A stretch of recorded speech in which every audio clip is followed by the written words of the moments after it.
Dan di mana posisi Nabi Zakaria waktu dia menulis kitab ini, dan kepada siapa pertama kali kitab Zakaria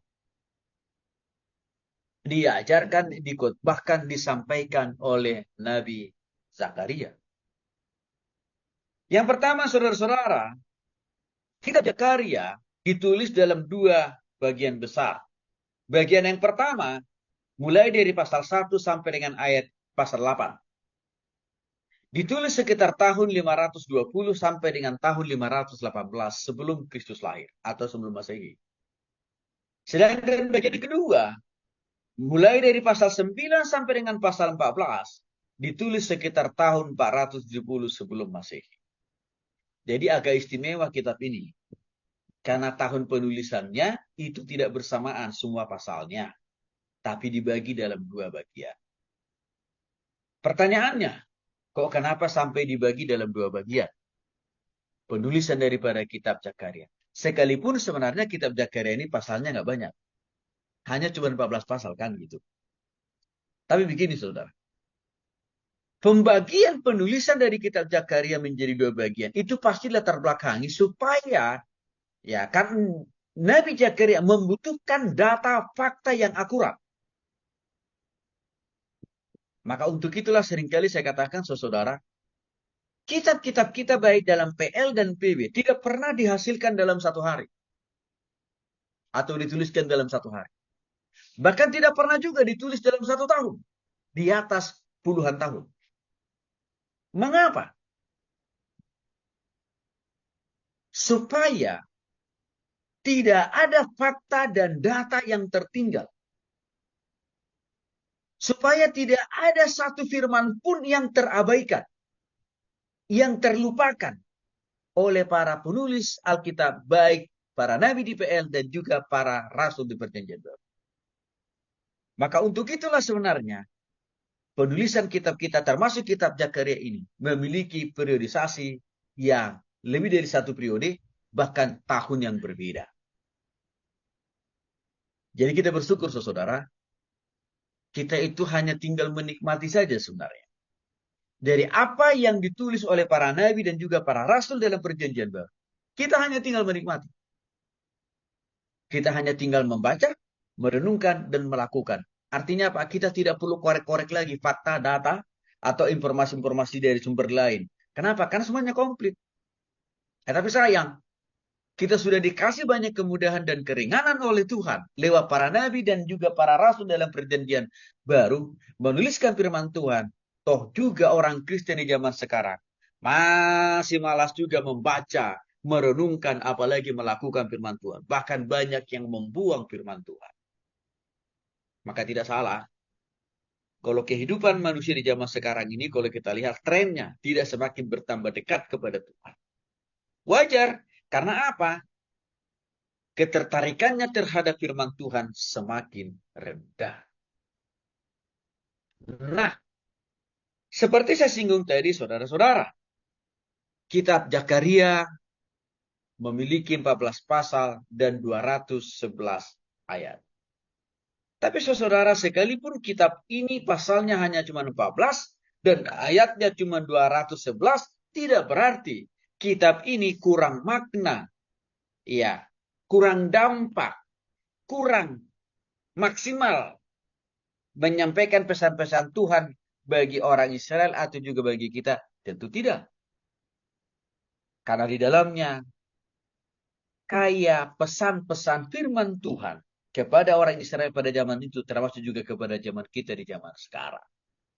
Nah, penulisnya sudah pasti Nabi Zakaria. Hal ini ditegaskan dalam Zakaria pasal 1 ayat 1. Pada bulan yang ke-8 pada tahun kedua zaman Darius, datanglah firman Tuhan kepada Nabi Zakaria. Ini menjadi pembuktian bahwa memang penerima kitab Zakaria ini pertama kali adalah Zakaria sendiri, maka secara otomatis dia pula yang menuliskan kitab Zakaria ini menjadi bagian daripada kitab kita dalam perjanjian lama. Lalu siapa penerima pertama dari kitab Zakaria? Sudah pasti orang Israel, khususnya kaum Yahudi. Setelah mereka kembali dari pembuangan dari Babel. Di mana mereka waktu itu mulai ditugasi oleh Tuhan untuk kembali membangun bait suci di Yerusalem. Kenapa begitu penting orang Israel disuruh ditugaskan oleh Tuhan membangun bait suci? Karena pembangunan bait suci itu adalah menjadi sebuah ya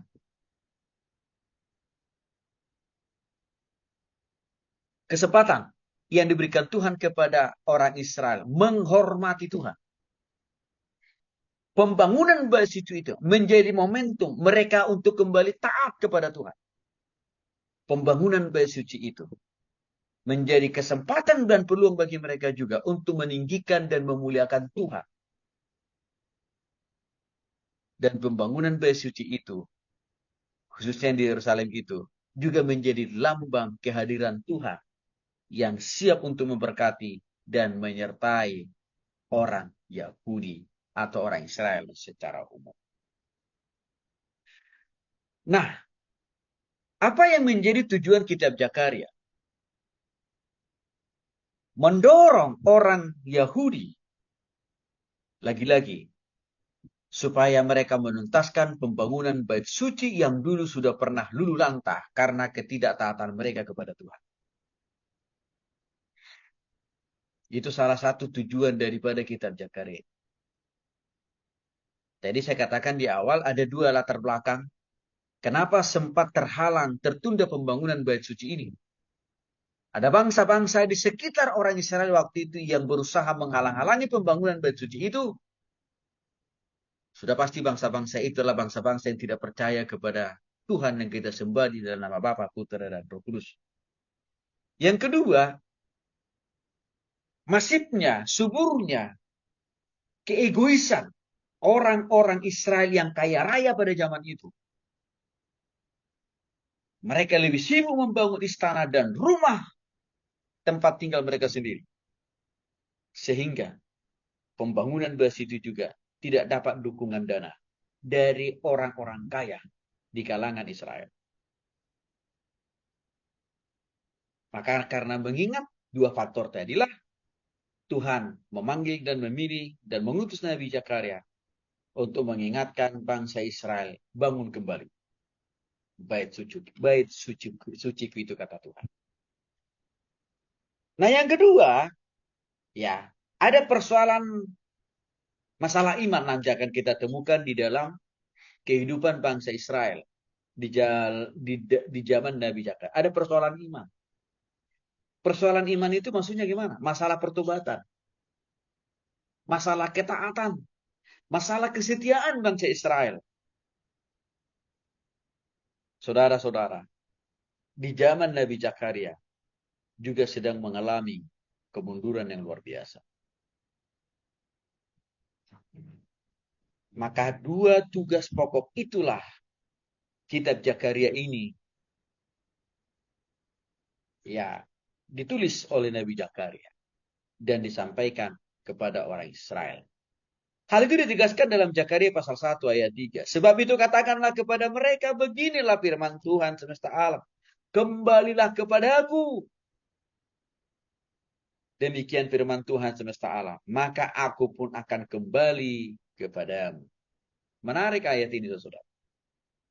Salah satu bentuk kembalinya orang Israel kepada Tuhan.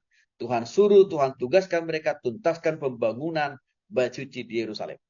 Maka kalau kalian menuntaskan itu, maka Tuhan katakan juga kepada mereka, aku pun akan kembali memberkati, menyertaimu, menolongmu, memberkatimu.